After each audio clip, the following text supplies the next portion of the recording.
Okay, so we're back with the scene that we were looking at previously, and as you recall, I'd gone through the process of doing the assign renderer for to make sure I had the correct kind of render algorithm, which was V-Ray.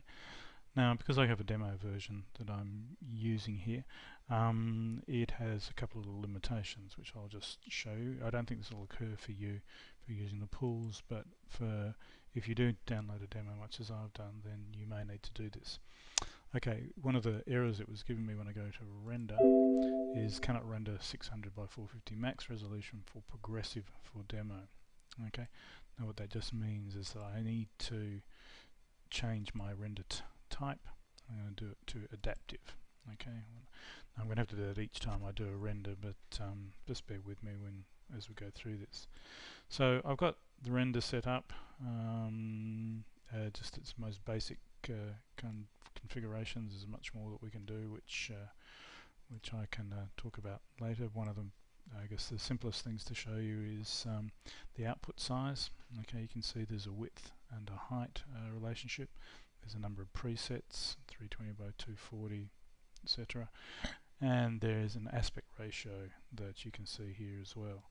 If I click on that little lock icon, it'll lock that relationship. Okay, or I can change it as I see fit by changing the various relationships that are part of it. Other options don't need to worry about too much. Email notification scripts and assign renderer, no, don't need to really touch. We were doing a single render, so that should always be selected. For animations, you'll be using the active time segment, but that's not something we'll be doing in these tutorials. Now the V-Ray, as we've just seen, the type is going to be adaptive to it, and it then gives me some other parameters that I can go into later.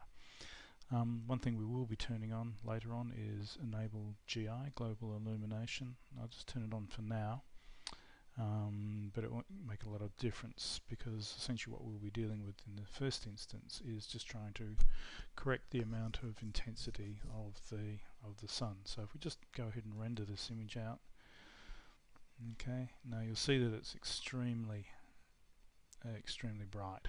Okay, and as the buckets, which are these kind of small squares that march across the screen, as they go through and render all the colour and the illumination in the scene, you will notice that it's there's too much washout of colour, so we need to go back and do something about that.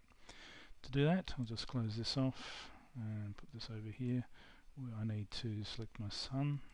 Okay, and then remember we reduce the intensity multiple to 0.1, take it all down to 0.01. Okay, and we'll render it again. Oops, sorry. We just stop that, select the window we want with the camera, render that out again, and that's looking a little bit better in terms of the quality of the light that we can see in the render itself. Now, one of the things that you'll notice is that you can see in the background there's a sky, and you can see there's a shift in intensity between the sky that's above you through to what sits out in the horizon. So if we just go ahead and move the camera around a little bit, we can also move the sun, make it a little bit more higher in the sky, coming over a little bit, render again, oops, make sure we choose the right window, hit render again, and again you can see there's a slightly different lighting configuration because we've moved the sun.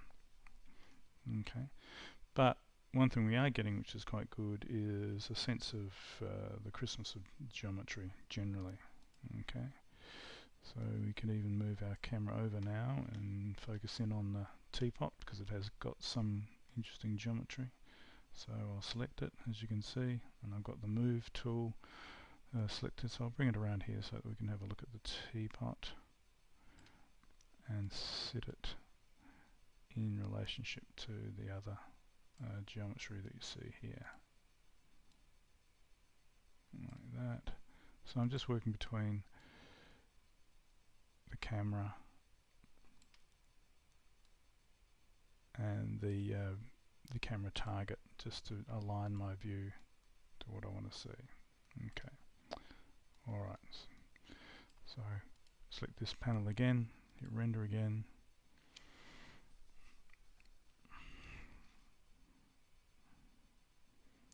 and you can see we're getting some reasonable distribution of lighting across the model. Okay, alright, so that's just a really basic kind of setup for the render environment. I'll just close this off for a second now. Now, one thing we do want to start thinking about when we're doing renders generally is what we're looking for is not so much colourful materials, as you can see here, is looking at some sort of equalization of the tone of all of your objects. So if you were doing a clay render, for example, you would want all of the objects to be of a similar colour. Okay. Now, to do that, we need to work with materials. Now, and the way to work with materials is to do them in what's called the material browser, which comes from here, the material editor. So you either hit M on the keyboard or you left click material editor, and it'll give you sometimes this option. Now you may, when you open it up, you may see this version of it. If it's going to come up.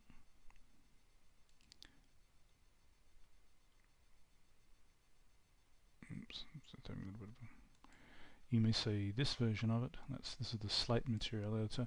These are just different ways of doing the same things. Now, just for the purposes of today, I'm going to show you using the compact material editor. Okay. Now, again, it looks very complex, but it's not necessarily so. Now, when you open up your material editor, again, in the pools, it often comes with a series of default textures. Okay. What you would always do when you're making your textures is to use one which is a new slot. Okay, so there's no default textures in these, so I'm just going to go ahead and select one. Now you can tell that a material is selected by, you can see that it's got that white, in this instance the white kind of square sitting around it. I can also, if I double click on that, I can bring it out as a separate window and I can look at it in detail. Now this gets kind of important when we start applying materials to things which are quite has some detail to them. Alright, just close that off for now. Now, I said we're going to be using V-Ray materials, so the way to get to V-Ray materials is that you need to tell the material editor that that's what you're going to be doing. And the first thing to do is to pick up, left click on standard, okay, and it gives you a map browser. Okay, what you're going to need to do is open up the V-Ray drop down menu, okay, and what we're looking for is V-Ray MTL. Okay, this is the only one you'll be using ever, V-Ray MTL. I hit OK, and you'll notice we now have a V-Ray material. Okay, this material here is going to be a V-Ray material, and the whole series, again, quite complex looking parameters that we can begin to apply to them. Now, the simplest way to think about, there's only really three things that you need to spend much time on in the first instance. That's thinking about the diffuse color, the reflection, and the refraction.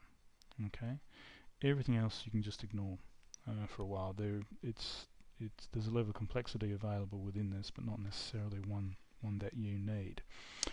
Alright, so diffuse is essentially the color, what it is. So if I left click on that, okay, you can see the color selector comes up, and it's telling me it's currently this kind of mid gray. Alright, so if I want to do a clay material, I might actually want that to be a little bit lighter. Okay, so I just pull the whiteness down, and you can see there's a different color beginning to be set up. You can also enter in values if you know your color spectrum. I hit OK, and that color is now a little bit lighter. Okay. Now, the way to get materials into your scene is there are a number of different ways. essentially it works on selections. Okay, now I've selected the teapot there, and what I would do is I go to here, I can say assign material to selection. Okay, and I left click that, and that material that I've made, that V-Ray material, is now on that teapot. Okay, and I can go ahead and select other ones in the scene and apply the material to them. Okay, I can also, there's a little shortcut that you can do sometimes, is that you can left click and drag from the browser and place it onto objects. Okay, so it's possible to do that as well. Right. All this way. You can also, if you're aware, in your selections you can click something, you can then hold shift, hold control, and you can select multiple objects, and then again assign material to selection. It'll select those two things. Alright. You can alternatively, if I do a marquee, which is a left click and drag, I can assign the material to those selection. Okay, so that's included the plane that sits underneath it. So now everything is ostensibly covered in that material. Okay, so let's bring my browser back up again. And so when I go to render, okay, and I hit my render button, and that's going to tell me to do, I need to go to my render setup, sorry.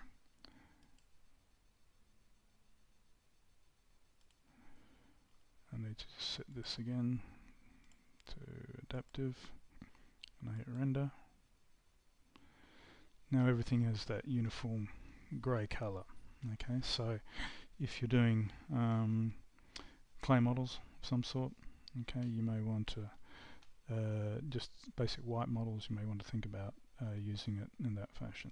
So having looked at that, I might say it's still a little bit dark, and I will then again select everything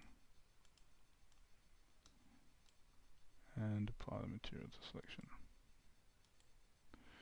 Okay, so if it doesn't show up for some reason, you can do show shaded material in viewport. I click on that, and that will make sure that you can see what's going on.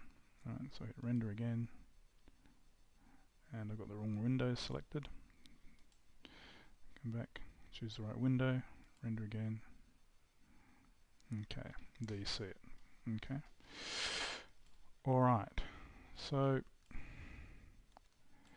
if we just close these off, come back, and maybe one final thing that we can think about with what we're looking at here. I mentioned before that one of the issues with something of this a camera setup such as this is that you get a tendency for the verticals to tilt in because of the nature of the lens that they're approximating. If I come back, sorry, and select the camera now,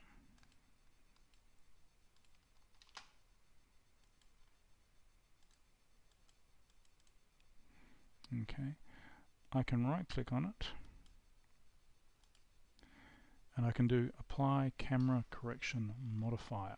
Okay, now what that's going to do is it's going to, there's a quality in the V-Ray camera which is similar, called guess verts. And essentially what it does is, if you look at the bottom perspective panel down here, when I click it, you'll see what it does. Okay, just straightens everything up. Okay, so it gives you a slightly more realistic view of things. Alright, so I come back and I go to my render setup, make sure it's adaptive again, hit render, and you can see this is how it's now playing itself out. Okay, that the verticals are now a little far more kind of aligned in a far more orthodox fashion. Alright, so what we've looked at in these previous two is putting a camera in the scene, putting V-ray sunlight in the scene, looking very briefly at the material editor. We'll do much more on that, and doing some very kind of basic renders. Okay, so if I, just to show you one more, just for the purposes of, sorry, let's close this guy off, show you one more. We just move this up. You can also move the camera by moving it within the browser window, and again I come back, open up my render setup, adaptive is still selected, which is good, hit render, and there you have it. Okay, geometry sitting within a plane. Alright, so that'll do for this video, and we will start again in the next one looking at sub-object modeling. Thank you.